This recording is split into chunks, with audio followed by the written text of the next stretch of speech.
And we're live. How's it going, guys? It's me, Brandon Matula. And I'm Thomas Hicks. And you know what day it is. It's Tuesday. You know the And drill. you know what month it is. October. Yes, sir. It's our first time doing a podcast in October. Fun fact. So that's pretty cool. Happy Halloween month. You know, we're pretty amped for the spooky season. And happy fall too, because like I went outside today and it actually felt like fall. Like I remember texting you the other day saying, "Hey, do you think the fall vibes are here?" And you're like, "Not quite yet." But for me, like at least in Dallas, yeah, it's fall. And I kind of like it. I kind of like this part of fall. That's exactly the answer I would figured I'd get out of you, because I feel like in Dallas the weather is a lot cooler in Dallas. It's actually crazy. It's only a 4-hour drive, but the weather changes like pretty drastic. It's kind of funny, but here in Houston the days are still very humid, but it's only 69 degrees right now. It's 69 degrees, so 68 over here. Yeah, I mean, we're getting there. You know, we're getting there. It's feeling, the weather's nice. I could sit outside in this weather all day and never get hot or cold. So I love it. But yeah, you guys know the drill. It's Tuesday. Happy spooky month. To respect y'all's time as well as, our own, just to have a mutual respect here. We're just going to go ahead and get started. Guys. There's not much to talk about today. Not that it's unimportant. It's very important, but there's just not much. So by that, I mean, we're going to be talking about Venom, which you knew was coming. We talked about that last episode. We got a Venom review. And then I'm going to go a little bit into like No Time to Die, why it's important, why you should watch it and check it out. And then honestly, guys, that's it for pop culture. Brandon, he'll go into sports real quick. And then that's our episode. Like, we're just going to completely like keep it short and sweet and simple and just respect y'all's time as well as our own. So yeah, we're going to knock that out of the pack. But before we do anything, as always, Brandon and I just want to say thank you. Thank you guys so much. Like, I know we always sound like a broken record saying thank you, but thank you guys just for making our dream, honestly, a reality. Like, just being able to put this out on platforms and for people to listen to it. Because, like, I hear encouragement here and there from students here and then my family and friends, like, saying that they listen. We want to thank you guys so much for listening to us. Y'all are our literal dream come true of having an audience, even if it's just one, as we always say. Wow. Yeah, I totally agree. Wow, that was really well said. Yeah, it is a dream come true, and it's not because of us. It's because of y'all. It's because of what y'all do to us, which is just support us and listen to us every episode. And for that, we are forever grateful. And not only that, but forever loyal. We're going to continue to pump out awesome content for you guys. But let's get right on into it. Let's do it. So Venom came out this weekend. As a movie watcher, I was excited because, I heard the hype of the end credits scene. As a movie theater employee, it was probably the hardest day of work since I've worked at the theater. Wow. Yep. Really? Mm-hmm. Yeah, we made over $20,000 in tickets alone. Wow. Which is, post-COVID, is like, it's like hitting the jackpot. So don't even get me started on concessions. But it was insane, dude. It's incredible. So that means, is that good, like, outside of COVID? Yes, actually, outside of COVID, that's still very well. Like, if I don't know, I know the last update that my employees yelled out was that Venom had made $30 million in the box office. Before COVID, for a superhero film, that's still pretty good. But post COVID, that's like Avengers Endgame level right there, dude. Yeah. as far as post COVID goes, like how much of an increase that is, that's pretty crazy.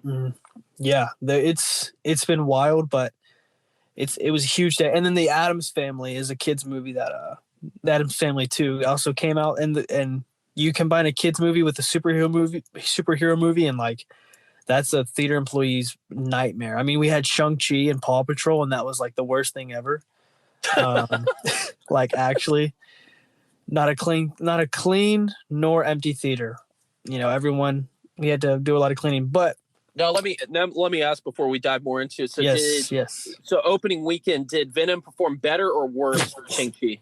That's a great question. So, if you look at the Venom opening weekend box office, like if you crunch the numbers, compared to you said Shang-Chi, Yes. so Venom made 90 million box office, which is really, really, really good. Like post COVID, yeah, that's insane. And then, Shang-Chi made 200 million. Wow. Which is like the highest grossing since the pandemic.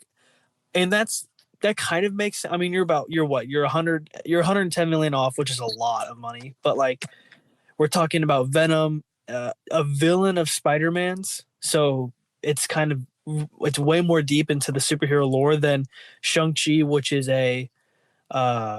like an origin story for a character that's going to be around for a while. And he's the main character. Like Venom's not the main character. Wow. That makes sense. So the numbers add up, but still, that's great. Like, although it didn't gross as much as Shang-Chi, for some reason, this round of like the box office just felt like it hit way harder. So maybe it depends on the area that people live into. Here in Texas, you've got some characters, and so obviously Venom is going to it's going to strike a chord in their hearts. Like, oh, I like Tom Hardy and Venom. Very funny compared to like Shang-Chi. So that probably does a lot of explaining, at least where I'm from, my demographic. But great question, Brandon. So is the movie good? You know, Venom, it made all this money. It's got that post-credit scene that's noteworthy if you're a Marvel fan. Is the film good? And the film, it's not horrible. You know, there were a lot of things I liked about the film. I appreciated the 90-minute pacing. I didn't feel like it dragged out too long. You feel it drug out too long? It did not. No. Oh, okay, good. Yeah. I 90 think that's minutes. what they were going with. I think that's what they were thinking of. Not people like you. I don't want to say that, but like people like yourself who don't like movies being dragged out. You know. Yeah. Like getting bored, and I feel like from what I've heard, there hasn't been a lot of boredom from this movie.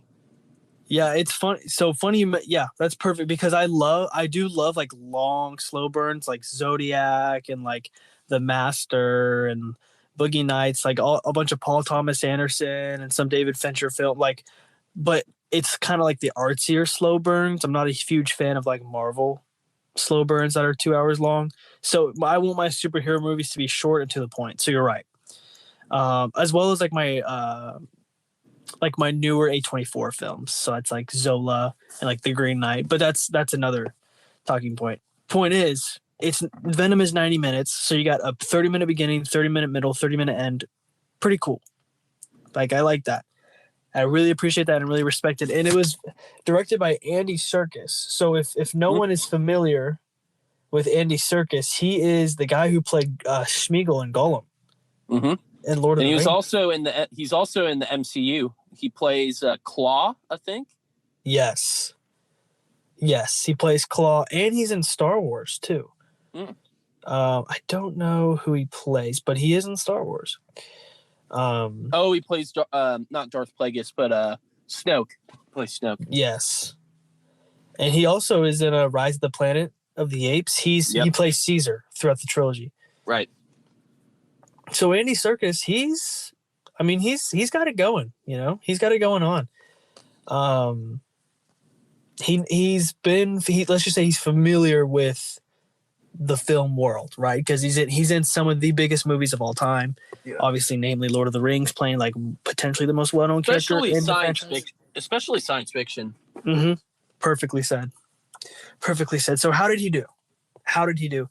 He did well. He did okay. The shots, for a new, I guess he's not a first-time director because he did Mowgli. Breathe and Animal Farm before this, but like this is obviously his biggest film. The shots were okay. I didn't have too much. I didn't have a serious problem with the cinematography. The editing was, of course, a little choppy. It could have been fixed. And the soundtrack was kind of weird too. I was like, oh, okay, that's kind of a weird timing for music to be playing right now. But how was Tom Hardy? Tom Hardy he kills it like always. It's very rare to see Tom Hardy not kill it. In fact, I probably couldn't give you an instance where he doesn't.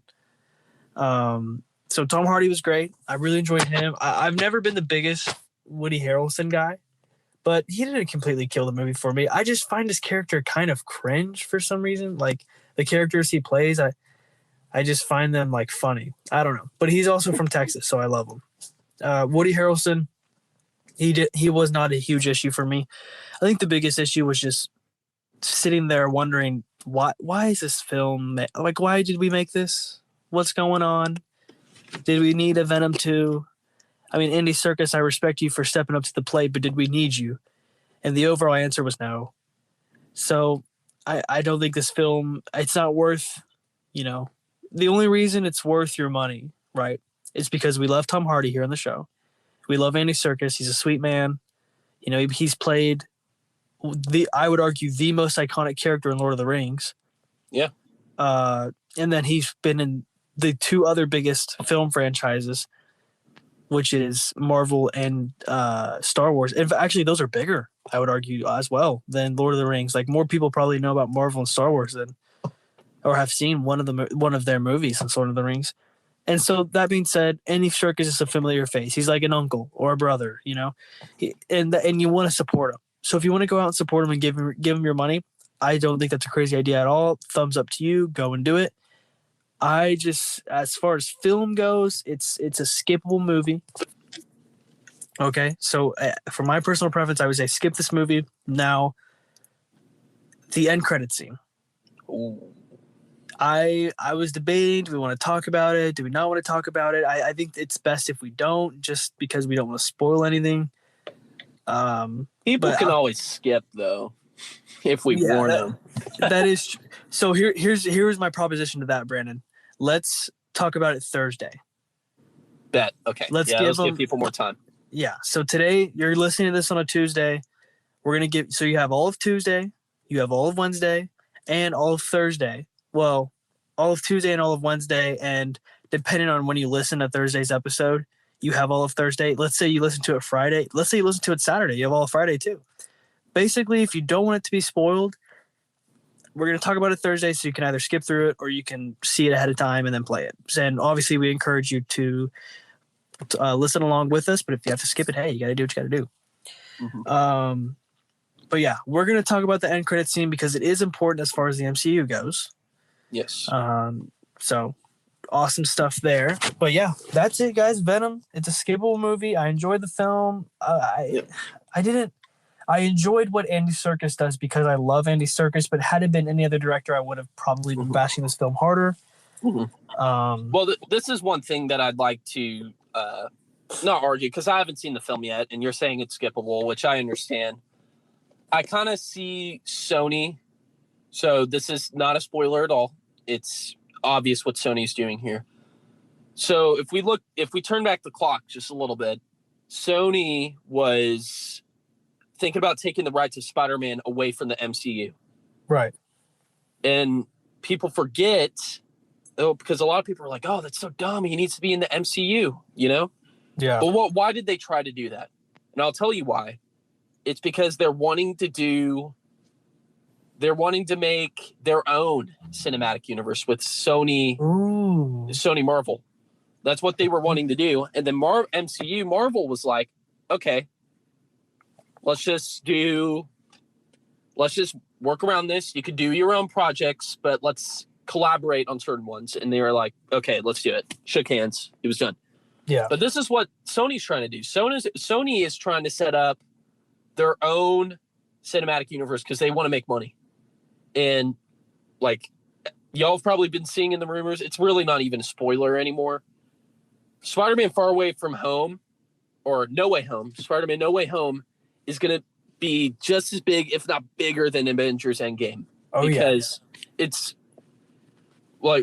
basically fact now that Andrew Garfield and Tobey Maguire are in the movie. Pretty much, yeah. It's like fact. Pretty much a fact, yeah. Because there's been too many leaks. There's just too much. Way too much to say that they're not. And if they're not, I'm sure the movie's still going to be great. There's still former villains in there. So they'll have that at least. But regardless, it's going to be an action-packed movie. And I think Venom, along with Moon Knight and other series that they're making, I think there's one where... Oh, it's Morbius. Morbius. Yeah, yes. Morbius and Moon Knight. They're trying to make their own MCU for the Sonyverse. That's what they're trying to do. And we might see something big. So like if we see the Amazing Spider-Man, like if we see Tobey Maguire and Andrew Garfield come back, Sony might offer them a contract saying, hey, come back and let's just finish where y'all left off and just give the fans some like love, you know? Yeah. Let's just give them something that they'll like, and they'll agree because they'll see the money that this Spider-Man No Way Home is going to bring. Oh yeah. You know, that Spider-Man No Way Home, I'm predicting this right now, and I'm not the entertainment guy in this podcast, but I will predict Spider-Man No Way Home will bring everybody back to theaters. Yeah. Like I know we're already starting to see it a little bit with Shang-Chi and Venom now, and then probably 007 next week. That's great. But we're going to see numbers like we did with Endgame with Spider-Man No Way Home. And then that's when the cinematic experience is going to be fully back when Spider-Man No Way Home comes out. Yep, I agree. And so I went on this long tangent to basically say, yes, I think these Venom movies, because there's been 2 of them now, I think they're skippable on their own. But the Sony is trying to connect their stories, kind of like what the MCU did. So if you remember, it started out with Iron Man, then Captain America, then Thor, then Iron Man 2, then they made a big movie together. Mm-hmm.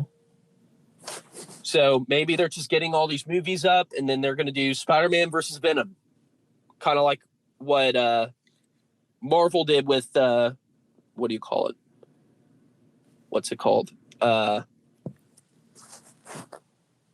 With Civil War, where it was Iron Man versus Captain America, and what DC did, Batman versus Superman.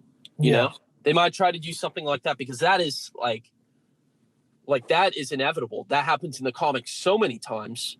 And it's pretty inevitable now because they're building up this Venom character who's really just a villain in Spider-Man movies. So I definitely think they're doing something special with these Venom movies, and I think they're just necessary story points that they want to cross before doing a huge project. That's a good point, Brandon. Actually, that's an incredible point. And there's a lot of truth to that because these movies are for people like yourself, Brandon, who are true Marvel fans. Like that's these Venom movies and Morbius and Moonlight, like those movies are made for you guys to get a deeper backstory on the characters, to introduce you to a bigger picture. They're not for, they're not necessarily for me. It doesn't make them bad movies. It doesn't make them good movies. It makes them whatever you want to be, but that's a great point. Like those movies are for a certain audience. And are they fulfilling the audience well enough? And I've talked to some Marvel-loving buddies of mine. They kind of felt the same way, that this movie was unnecessary, but the end credit scene got them hype, so that's good.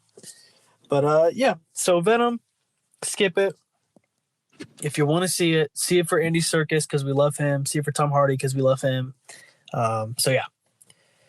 All right, James Bond. Woo. James Bond has a new movie called No Time to Die. It comes out this weekend. We're definitely going to be seeing it. It's projected to hit 100 million opening weekend, which I don't think is a bad prediction at all. Should you see this film? And my answer is yes, tenfold. You have to see this film because this is the last movie that Daniel Craig will be James Bond.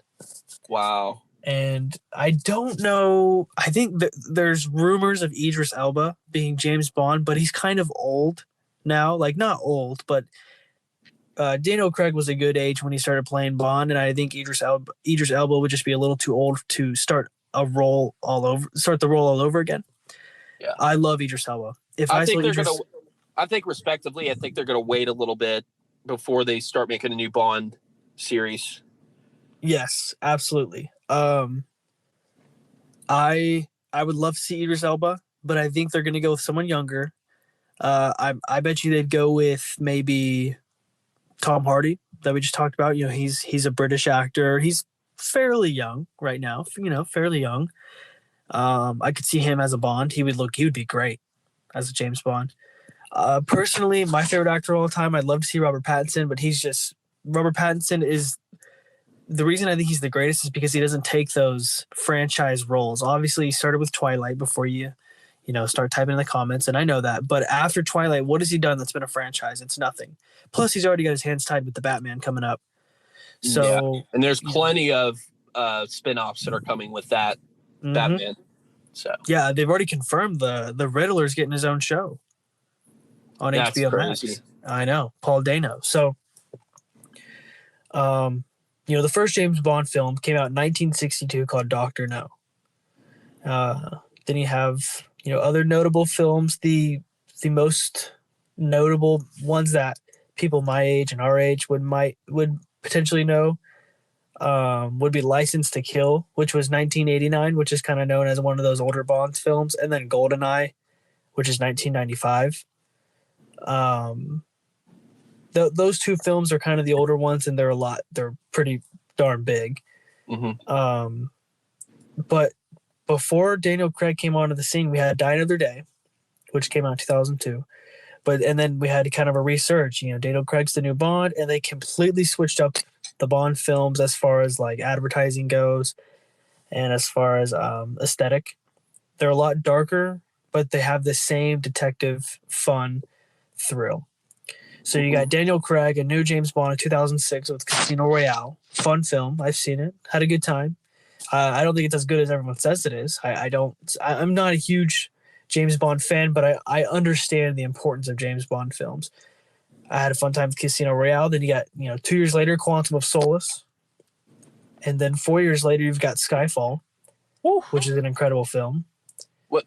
So go ahead and finish the film. Well, 3 years later you got Spectre, which left a pretty bad taste in a lot of people's mouths as far as James Bond films go. And then we were supposed to get No Time to Die in 2019, which was 4 years later. And then we were supposed to get it in 2020. And now we're getting it in 2021. So we are just 4 years shy of a 10-year gap between the films. Wow. Which is pretty crazy, just 6 years. But No Time to Die, Daniel Craig's last role, it's iconic.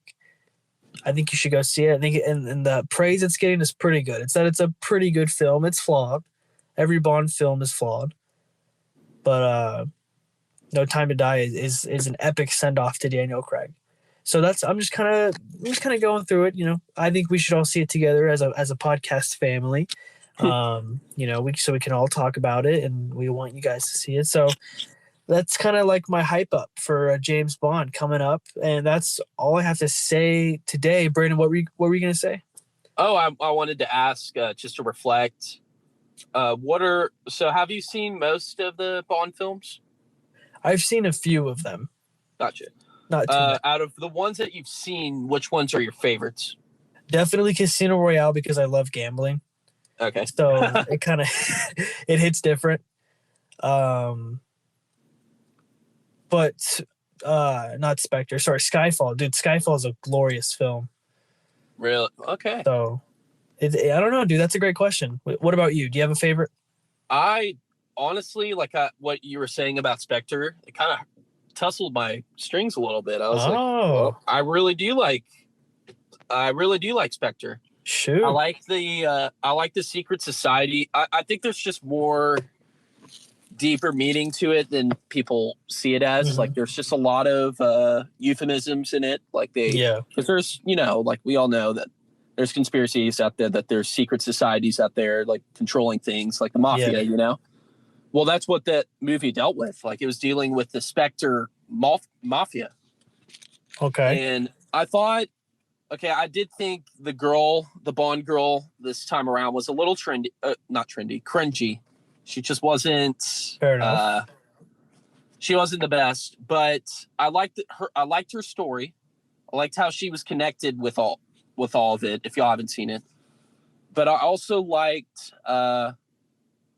because there was more of a personal tone with this movie with James Bond, because this James Bond was adopted when he was a child into this family. And I can't tell you, I don't have my notes. I don't have what kind of family he was in, but his brother-in-law, or not brother-in-law. Yeah, his brother-in-law, or his whatever you call it. Like the brother of his brother, his father adopted him. I know. Yeah. I don't know how to say it, but You're good. like his brother was sabotaging him in the movie, and he was connected with all of the stuff behind the scenes. And I liked this movie because it connected all the other deaths and everything bad that's ever happened to James Bond, like this franchise is James Bond. It connected all of it from this one guy. True. So that it was him that was really behind all of it. Yeah. And it was just, I thought that was just cool that it ended up being family and not just some random dude in a chair, Yeah. And I like the aesthetic of it. I like all the places that they go. I liked that it went from snowy mountaintops to the desert. So I thought that was cool. But it's definitely, I haven't seen other Bond films. That's the only Bond film I've seen. But I really did like it a bunch. Did you see it? So I didn't see Spectre. I just know out of all my friends and reviewers that I follow that have seen it, they told me it wasn't a very good film. It was kind of a miss in the Bond series. But maybe they're just looking at it too harshly. Yeah. Because you do look at films from kind of a kinder perspective. Yeah. Oh, I definitely do. Especially if I go into it with a open heart. Like I went into the movie like, oh, okay, this is a James Bond film. It's going to be good. It's James Bond. Like it's been with us like 4 generations now. Oh yeah. So I came in hyped up with it. So yeah, that's definitely a good point. But I recommend watching it if you haven't seen it. Like I liked it, and there might be better ones out there, but I like what I saw. Like I think it was great. Mm-hmm. Yeah, man, that's good. Okay, well I will definitely check it out. Actually, that gets you pretty hype. I know I own the film. So that's good. I know I own it. I just have not seen it. But yeah, I will definitely check it out. Well, hey, thanks for your input, Brandon. Wow, that was actually a lot of good input from you. I'm glad to get you involved because sometimes it can just be me talking about film. So it was good to have your input, really. But that's it for me. That's it for me as far as film goes, you guys. It's going to be a lot of smooth sailing. Venom, I say skip, only see it for any circus. And then No Time to Die, I say go watch. We'll discuss that. And then we got The Last Duel, which I'm very excited for, which I will be probably getting a little more, I will have a lot more energy and be a little more amped for. And then after that, we got Dune, French Dispatch, Last Night in Soho. So pumped for those. So I'm going to, those are the ones I'm really pumped for that I'm going to be really passionate and talk about. So I'm very excited to get to those. But yeah, No Time to Die. Just got to get past No Time to Die this weekend. Then we'll get some banger films. And this film is a banger, but banger films that I'm either going to love or hate, that I can tell. So a lot of films coming out in October. Well, that's it for me. Brandon, what do we got? Well, first of all, this was a great segment. I know it was a little shorter with entertainment today, but I like that. That was really cool. Like I look forward to having more of these where we could just talk in depth about one or two films. So that was really cool. But sports,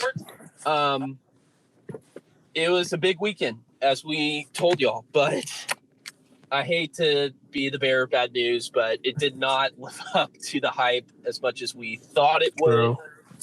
We thought Arkansas and Georgia was going to be close. It wasn't. It was 37-0.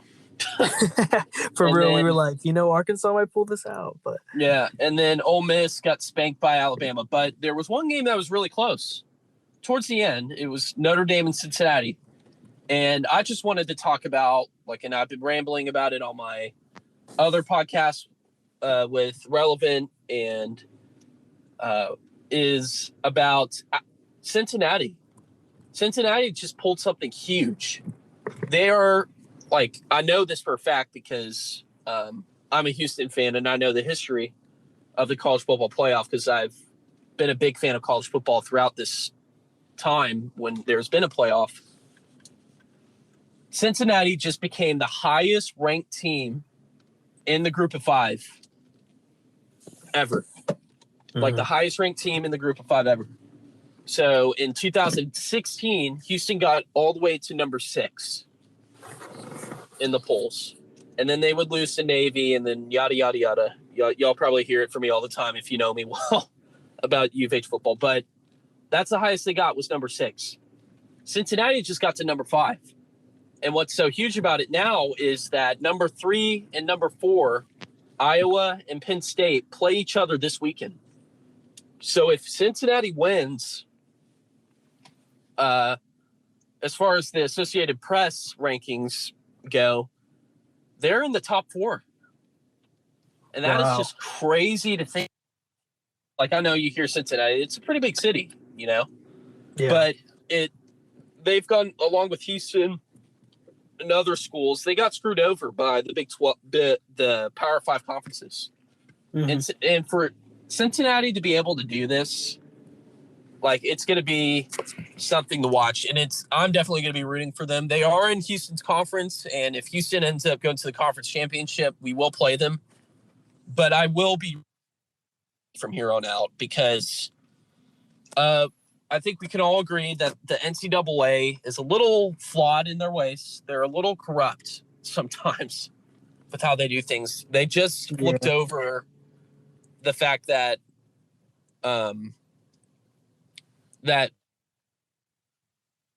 like this, which is, and they made that rule at the beginning, and it was just stupid that they can't make money off of their likeness. They can't, for instance, a few years ago, UCF kicker made a YouTube channel and he was monetizing money. He was making money off of his videos. And the NCAA was like, hey, you can't do that. You're our property. You're a property of the NCAA. You can't make money off of your likeness. Yeah. And gosh, and that's I'm not gonna point fingers, not making big hot takes, but that is not good. That is not good for human rights or anybody's rights. That's ridiculous. Humans should be able to make money off of their likeness. And that changed this year. And we're starting to see that the NCAA is changing a little bit, but it's good to see that Cincinnati might be able to slap them in the face and be like, hey, y'all made the system to make us outliers, Yeah. Being like, hey, we're just going to beat y'all out. And we're just going to do things on our own. So, watch it. And just to give a little spiel about the rest of their season, how their path can get there, they're going to have to win, obviously. And they're going to have to win convincingly against the bad teams, at least. Because if there's good teams that they're playing, if they just beat them, then there's no issue with it.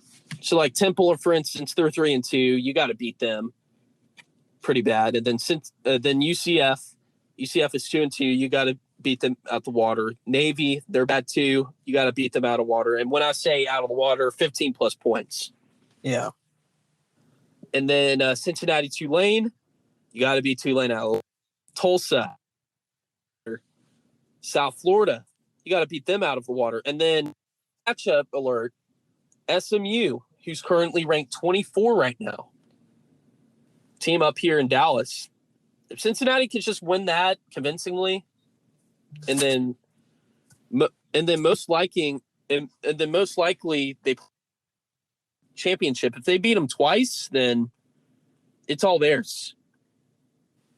And they can become the first group of 5 team to ever make it to the playoff.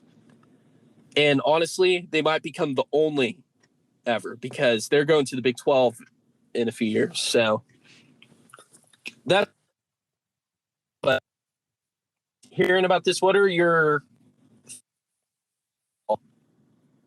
Yeah, I like the part where you said it'd be a good, slap into the face of the NCAA, because sometimes their rules can be pretty unfair and just not downright awful. Yeah. So yeah, I'd love to see it, man. I'd love to see it. Absolutely. But from there, we'll go more into depth. The thing we learned this weekend are the 2 best teams in college football. Like, if these teams went out and they play each other in the conference championship, in the SEC conference championship, and one team wins, I wouldn't even put who's where 1, and then Georgia's number 2. Like, if Georgia lost, I wouldn't even put Georgia further than 2. Like, that would just show that they're just barely lesser than the number 1 team. Yeah, which is what it should be. So I'm very surprised with these. Georgia and Alabama's got a lot of newcomers, and they're already great. And then they got some good guys, but I mean, just not big names this year. Yeah, they got JT Davis, doppelganger, but but they don't have big names like Sony Michel and Nick Chubb like they had. They're just not as flashy, but they're still getting the job done, beating a number 8 Arkansas 37-0. Mm-hmm. So it's going to be exciting to watch. There's still 6 teams that are undefeated in the top 6. So there is still a lot of football to be played. Oh, yeah. And definitely this week, one of those schools are going to be leaving with a loss. They're probably going to fly out the top 10. Or not the top 10, the top 6, I would say. Mm-hmm. And Cincinnati's going to take their spot, as we said. But, yeah, to be watching those teams, Alabama and Georgia, I think they solidified their ticket. The championship and a college football playoff berth. But it's going to be fun to watch who gets in the last 2 spots, because Oregon just lost as well. And I had Oregon go after their victory against Ohio State. But now they're ranked lower than Cincinnati. So see what happens. I've been saying it this whole time. We'll dive Thursday. And we might have a guest. Who knows? To talk about this, because things are definitely heating up in the college football realm. And so are things in the NFL. We saw Tom Brady come home, put his team on his back, and won the game in his hometown, or not his hometown, but where he began his career in New England. And they had that, him and Coach Belichick had that embrace at the end, and just saying like, hey, we're not together anymore, but we're cool. But that's about it with sports. And then just one more thing to add. We had the preseason start. The Lakers didn't do too well against the Nets. The Nets looked really good. They got this guy named Cam Thomas. I don't know if you've heard of him, Tommy, but Cam Thomas, yeah. I think he went to Kentucky. Am I right? Am I wrong? That's the guy. That's the guy in the interview who he sneezed and he went, "Bless you, thank you." He blessed himself, right? Yeah, I think so. I think no. This guy went to This guy went to LSU. Okay, I got you. So he looked incredible. He put Anthony Davis on skate. And he's on the Nets. Oh, this is NBA. We're talking about the NBA. Yeah. Oh, I thought we were still talking about. Okay, yeah. Yeah, quick little thing before he head out. But he looked pretty good in the preseason game. I know it's preseason, but he put Anthony Davis on skate. So he didn't break his ankles or anything, but he kind of like made him slip up a little bit. But yeah. We'll dive more into NBA talk as the week progresses and the weeks go on. We're going to do a big pregame show on Thursday, the Thursday before opening night on Tuesday. Let's go. I believe it's October 26th this year. We'll have to double check that, but later part of October. But get ready because hot this week is going to get a lot hotter with NBA. Let me tell y'all that. We'll be having plenty of segments about like is LeBron down? Is KD the best? Is Giannis overrated? All that is going to be discussed right on Hot this week. So we can't wait to get to it. But that wraps things up for this episode. Tommy, any closing thoughts? It's about it, man. It's been a good one. Very liked how we kept it pretty short. Makes me happy. I'm very much so looking forward to the NBA. Also, I was looking at some Dallas Stars tickets while you were talking, so we're definitely gonna have to do an NHL special, and I can go over that if need be. Soon, right? Now, right? Yeah, preseason. It'll start in October. Road to the Stanley Cup. I'm pumped. That's what I'm pumped for, man. Is NHL, but dude, yeah, it's gonna be a great month for sports. You got MLB playoffs, NFL's in full swing, NBA starts, NHL's going on. Bunch of great movies. Hopefully some albums drop as well. Like we're really looking at potentially like one of the greatest years of our lives ahead of us. Like there's a lot of talk about 2016, 2017, like those years, but 2021, it's starting to hold up, you know. So it's starting to be big. Anyways, guys, as always, thank you so much for listening. My name is Thomas Hicks. And I'm Brandon Matula. We will see you guys Thursday. Bye. And we're off.